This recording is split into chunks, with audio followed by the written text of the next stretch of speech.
Hello twelfth class.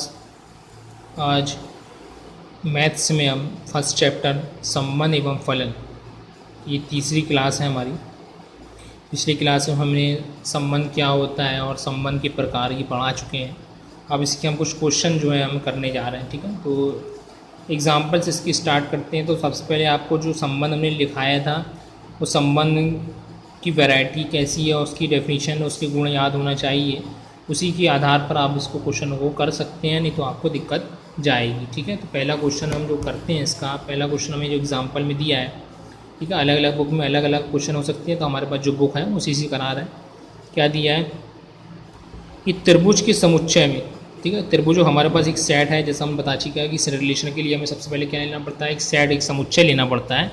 तो हमने यहाँ क्या बोला, क्या त्रिभुजों का समुच्चय मतलब त्रिभुज का एक सेट है, उसमें सर्वांग संबंध, तुल्यता संबंध होता है स्पष्ट, ठीक है। पूछ रहा कि त्रिभुजों का जो समुच्चय है उसमें सर्वांगसम की जो कंडीशन, जो सर्वांगसम संबंध है, तो वो तुल्यता संबंध होता है, ये स्पष्ट करना है, ठीक है। तो अब पहले ये समझ लें कि सर्वांगसम क्या होता है। सर्वांगसम पहले पढ़ें। सर्वांगसम का मतलब ये होता है कि एक त्रिभुज जो है वो दूसरे त्रिभुज के बराबर हो, ठीक है। एक त्रिभुज दूसरे त्रिभुज का ज्यों का त्यों बराबर, उसकी लंबाई, उसकी चौड़ाई, उसका क्षेत्रफल, सब कुछ उसमें क्या हो, बराबर हो। तो ऐसे दो त्रिभुज को हम क्या बोलते हैं, सर्वांगसम बोलते हैं, ठीक है। तो हमें कौन सा संबंध बताना है कि जो त्रिभुज हमारे पास, एक त्रिभुज का जो सेट है, बहुत सारे त्रिभुज हैं हमारे पास, उसमें से हमें त्रिभुज सेलेक्ट करना है और उसमें कौन सा संबंध, कौन सा रिलेशन निकालना है हमें, सर्वांगसम, और देखना है कि तुल्यता संबंध है कि नहीं है, ठीक है। तो हमने सबसे पहले मान ली कि माना ए जो है त्रिभुज का समुच्चय है, ठीक है। ए त्रिभुज का समुच्चय है और इसमें जो रिलेशन है आर क्या है, सर्वांगसम संबंध है, ये रिलेशन हमने मान लिया, ठीक है। अब हम चेक करते हैं तुल्यता। तो तुल्यता संबंध क्या होता है, तुल्यता संबंध हमने बताया है कि तुल्यता के लिए हमारे पास तीन कंडीशन होनी चाहिए। पहली कौन सी, कि जो हमें पास रिलेशन है वो सौतुल्य होने चाहिए। सौतुल्य का मतलब क्या है कि वो जो जो राशि है वो अपने खुद की राशि के बराबर होना चाहिए, उसके खुद से रिलेशन होना चाहिए। दूसरा बता रहा है कि सम्मित होना चाहिए। सम्मित का मतलब बता रही है कि अगर एक संख्या का दूसरी संख्या से संबंध है तो दूसरी संख्या का पहले संख्या से भी सेम संबंध होगा। और तीसरा हमने बताया रहा संक्रामक। संक्रामक मतलब ये तीन हमारे पास राशियाँ या तीन नंबर है, उसमें आपस में दो का रिलेशन है तो लास्ट दो का भी रिलेशन होगा, ठीक है। इसको हमने बताया, तो अब उसको आपको अच्छे से याद होना चाहिए। पहला हम क्या बोलेंगे, चूँकि अगर एक त्रिभुज को हम उसी के, एक त्रिभुज हमने लिया तो जो भी त्रिभुज लेंगे तो वो स्वयं के क्या होगा, सर्वांगसम होगा। मतलब वो त्रिभुज जो है अपने आप के भी क्या होगा, बराबर होगा, मतलब सौतुल्य होगा। तो हम यहाँ के लिख सकते हैं कि एक्स रिलेशन एक्स, जहाँ एक्स क्या है, एलिमेंट ऑफ ए का, हमने ए क्या है, समुच्चय है किसका, त्रिभुजों का समुच्चय है। उसमें से हमने एक त्रिभुज लिया जिसको हमने क्या माना, एक्स। वो एक्स क्या है, अपने आप में रिलेशन में एक्स रिलेशन एक्स, मतलब एक्स सर्वांगसम होगा खुद एक्स के, तो ये सौतुल्य हो जाएगा। तीसरी बात करेंगे हम, सम्मित में आएंगे, ठीक है। तो हम दो त्रिभुज लेते हैं, एक त्रिभुज एक्स है, दूसरा त्रिभुज क्या है, वाई है। एक्स त्रिभुज वाई के सर्वांगसम है, मतलब एक्स वाई के सब कुछ बराबर है, सर्वांगसम कहेंगे। तो वाई भी क्या होगा, एक्स के सर्वांगसम होगा। ऐसा तो है नहीं कि एक्स वाई के बराबर है तो वाई एक्स के बराबर नहीं होगा। ऐसे ही अगर एक्स वाई के बराबर है तो वाई भी एक्स के बराबर होगा। तो दोनों कंडीशन है कि एक्स का रिलेशन वाई के साथ है तो वही रिलेशन वाई का एक्स के साथ भी है। तो यहाँ लिखिए हमने एक्स रिलेशन वाई इक्वल कितना, वाई रिलेशन टू एक्स, ठीक है। एक्स का वाई से रिलेशन है, वाई का एक्स, दोनों कैसे है, बराबर है। जहाँ पर एक्स वाई का है, किसका एलिमेंट है, किससे लिए गए हम, समुच्चय ए से लिए गए। तो ये संबंध कैसा हो गया, सम्मित हो गया, ठीक है। अब तीसरी कंडीशन संक्रामक पे आएंगे। तो संक्रामक बता चुके हैं कि हमें तीन नंबर लेना पड़ता है। तो यहाँ हमने तीन नंबर लिए, या सेट में से तीन त्रिभुजों को सिलेक्ट किया हमने। तो यदि त्रिभुज एक्स वाई क्या है, सर्वांगसम है, हमने तीन त्रिभुज लिए एक्स वाई और जेड। यदि एक्स वाई के सर्वांगसम है और वाई जो है जेड के सर्वांगसम है तो एक्स जेड के सर्वांगसम होगा, ठीक है।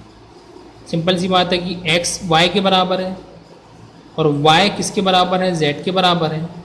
तो z किसके बराबर होगा, x के भी बराबर होगा। चूँकि x y बराबर है, x का जो मान है वही y का मान है। और यहाँ क्या बोल रहा है, y किसके बराबर है, z के बराबर है, मतलब y भी बराबर है, z ही बराबर है। और y यहाँ किसके बराबर है, x के बराबर है। तो हम यहाँ बोल सकते हैं कि x और z भी आपस में क्या होंगे, बराबर होंगे। तो यहाँ वही लिखा है, x relation to y comma y relation to z बराबर किसके हैं, x रिलेशन टू जेड, जहाँ एक्स वाई जेड क्या एलिमेंट है, किसका सदस्य, ए का सदस्य है, तो ये संक्रामक भी होगा। तो तीनों कंडीशन हमारी क्या हो गई, सत्य हो गई।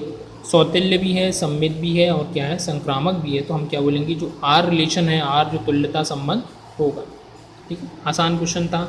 आपको संबंध जो पढ़ाया है उसको आप अच्छे से डेफिनेशन पढ़ना है और उसी बेस पे आप क्वेश्चन लगा सकते हैं, नहीं तो थोड़ी सी दिक्कत जाएगी। चलिए दूसरा क्वेश्चन बात है, मनुष्य में संबंध भाई का संबंध हमें बताना है और तुल्यता संबंध है, यदि नहीं तो क्यों नहीं। किसका संबंध बोला, भाई, मतलब मनुष्य में हमारे पास एक मनुष्यों का एक समुच्चय है, एक सेट है हमारे पास। ठीक है, उस सेट में हमें क्या संबंध दर्शाना है, भाई का। तो ये तुल्यता संबंध नहीं है, क्यों नहीं है, सिंपल सी बात है कि हमने दो व्यक्तियों को लेते हैं। ठीक है, चूँकि मनुष्य की बात कर रही तो मनुष्य में क्या होगा, मर्द भी और औरत भी दोनों शामिल हो जाएंगे। ठीक है, पुरुष भी और महिला भी। तो हमने एक पुरुष को लिया या एक लड़का लिया, एक लड़की लिया। तो एक लड़का एक लड़की का भाई हो सकता है, लेकिन लड़की लड़का का भाई नहीं हो सकता। ठीक है, सिंपल सी बात है कि एक लड़का क्या होगा, लड़का जो है वो लड़की का भाई है, लेकिन लड़की जो है लड़का का भाई नहीं हो सकती। लेकिन अगर हम दूसरा लेंगे, अगर दो भाई लेते हैं तो दो भाई एक दूसरे के भाई हैं, तो दूसरा भी पहले के भाई होगा, तो वो तो सही हो जाएगा। लेकिन लड़का और लड़की लेते तो वो कंडीशन वहाँ पर गलत हो जाएगी। ठीक है, दूसरी कंडीशन लेते हैं, अगर हम दो लड़की को लेते हैं तो दो लड़की भी एक दूसरे की भाई नहीं हो सकती। ठीक है, तो यहाँ पर ये क्या है, तुल्यता संबंध नहीं। तो पहली कंडीशन में रॉन्ग हो जाएगा, सौतुल्य नहीं है, तुल्यता संबंध नहीं प्रदर्शित करेंगे, चूँकि एक दूसरे का भाई है तो दूसरा पहले का भाई नहीं हो सकता। तो ये सम्मित नहीं होगा। सम्मित में मतलब एक कंडीशन दूसरे को और दूसरी कंडीशन पहले को सत्यापित नहीं कर रही है, अर्थात तुल्यता संबंध नहीं है। जैसे हमने बताया कि अगर तीन कंडीशन हमारे पास है तुल्यता के लिए, क्या होना चाहिए, सौतुल्य होना चाहिए, सम्मित होना चाहिए और संक्रामक होना चाहिए। इसमें से अगर कोई एक कंडीशन भी गलत होगी तो वो सत्य नहीं है। अगला दिया, सिद्ध कीजिए कि समुच्चय 1 2 3 में रिलेशन 1 1 2 2 3 3 1 2 3 3 द्वारा प्रदत्त संबंध सौतुल्य है, परंतु ना तो सम्मित है और ना ही संक्रामक है। ठीक है, तो इसमें से जो हमारे पास जो सेट दिया है, इसमें सेट में क्या बोल रहा है इसको कि एक तो हम इसके चाहे तो उसको अलग से क्वेश्चन हम करा दे रहे हैं आपको, ताकि और अच्छे से आप इसको समझ जाएं। ठीक है, तो हम इसको अलग से कराते हैं। हमारे पास क्वेश्चन क्या दिया है, क्वेश्चन हमें दिया है कि हमारे पास एक सेट दिया, ए इक्वल दिया है हमें 1 2 3, ये दिया है कि एक सेट है। ठीक है, और इस सेट का जो है तो हमें संबंध जो दिया है यहाँ पर देखिए, चूँकि अलग कंडीशन दे दिया है तो इसलिए हम इसको लिखेंगे। संबंध हमें क्या दिया है, इनमें जो रिलेशन है, रिलेशन क्या है, 1 1 2 2 3 3 1 1 1 2 3 3 2 3।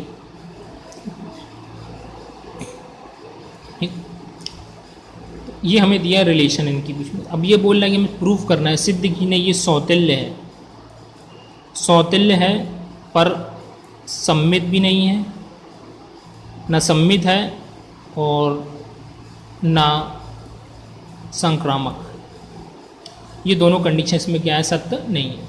अब कैसे सत्य नहीं, इसको प्रूफ करना है।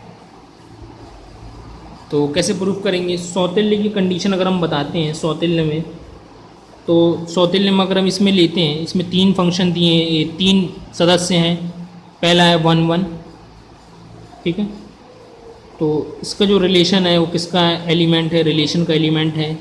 ठीक है, जो 1 1 है, जो 1 1 क्या है, अगर इससे हम जो जोड़ा बनाते हैं, जो क्रमित युग्म बनाते हैं, जो प्राप्त होता है हमें, तो 1 1 एक सौतुल्य की कंडीशन, मतलब 1 जो है 1 के बराबर होना चाहिए। तो 1 1 हमें रिलेशन में दिया है। ठीक है, फिर दूसरा यहाँ पर एलिमेंट कितना है, 2 है। ठीक है, तो 2 है, तो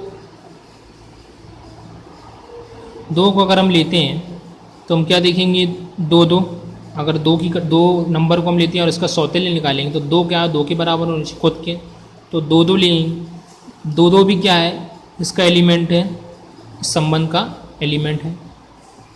तीसरा हम इसमें क्या नंबर दिया, 3 दिया है, तो 3 3, मतलब जो 3 है 3 के बराबर होना चाहिए। 3 3 भी इसमें क्या है मौजूद है, मतलब क्या है, ये भी रिलेशन का एलिमेंट है। मतलब इसमें जो 3 नंबर थे वो आपस में खुद के नंबर के क्या है, बराबर हैं। ठीक है, मतलब एक का 1 का रिलेशन खुद 1 से है, 2 का रिलेशन भी 2 से है और 3 का रिलेशन भी 3 से है। ये तीनों कंडीशन हमें इसमें रिलेशन में मौजूद है। तो हम क्या बोलेंगे, चूँकि एलिमेंट है इसलिए क्या है, ये आर क्या है, समतुल्य होगा। अब सममित पे आते हैं। तो सममित में अगर हम इसमें से 1 2 लेते हैं, ठीक है, हम लेते हैं सममित में चेक करते हैं। तो हमने लिया 1 2 लिया, 1 2 लेने पे क्या होगा, 1 2 जो है तो रिलेशन है, ठीक है, 1 2 रिलेशन में हमारे पास उपलब्ध है। लेकिन 1 2 का 1 का रिलेशन 2 के साथ है, 1 का रिलेशन 2 के साथ है। तो इसका उल्टा बात करेंगे तो 2 का रिलेशन भी 1 के साथ होना चाहिए। सममित की कंडीशन क्या है, यदि एक समुच्चय के एक एलिमेंट का दूसरे से संबंध है तो दूसरे का पहले से भी संबंध होना चाहिए। तो इसमें क्या दिया हमने लिया 1 2 लिया है, 1 का संबंध 2 से है, तो ये रिलेशन में मौजूद है, ठीक है, यहाँ पर देखिए ये संबंध में मौजूद है। अब इसका उल्टा लेते हैं कि 2 का संबंध 1 से, तो 2 का संबंध 1 से है, तो हमें इस रिलेशन में कहीं भी ऐसा कहीं नहीं है कि 2 का संबंध 1 से होगा, तो ये किसका रिलेशन का एलिमेंट नहीं है, ये नॉट एलिमेंट ऑफ रिलेशन, ठीक है, एलिमेंट का रिलेशन नहीं है। तो ये कंडीशन रॉन्ग हो रही, तो हम क्या बोलेंगे कि जो आर है वो सममित नहीं है, ठीक है। अब थर्ड कंडीशन हम संक्रामक की अगर लेते हैं, तो संक्रामक में हम क्या लेते हैं कि 1 2 3 हमारे पास जो है, तो मतलब कि 1 का संबंध 2 से है, 3 ही हमारे पास सदस्य दिए हैं 1 2 3। तो संक्रामक के लिए हमें 3 ही सदस्य चाहिए रहते हैं, हम 3 सदस्य यहाँ लिए, तो मतलब 1 का रिलेशन 2 से है, ये रिलेशन तो हमारे आर के पास है, ठीक है। तो फिर दूसरा क्या बोल रहा है कि 2 का रिलेशन 3 से होना चाहिए, दूसरा हमने लिए नंबर लिए 1 2 3 लिया है, तो 2 का रिलेशन किससे होना चाहिए, 3 से होना चाहिए। तो ये रिलेशन, तो ये भी हमारे पास मौजूद है। रिलेशन में हम देखेंगे तो 1 और 2 ये जोड़ा ही मौजूद है, और 2 और 3 ये जोड़ा भी मौजूद है, ठीक है। ये 2 रिलेशन हो तो, ठीक है, ये 2 रिलेशन क्या अगर हमारे पास हो तो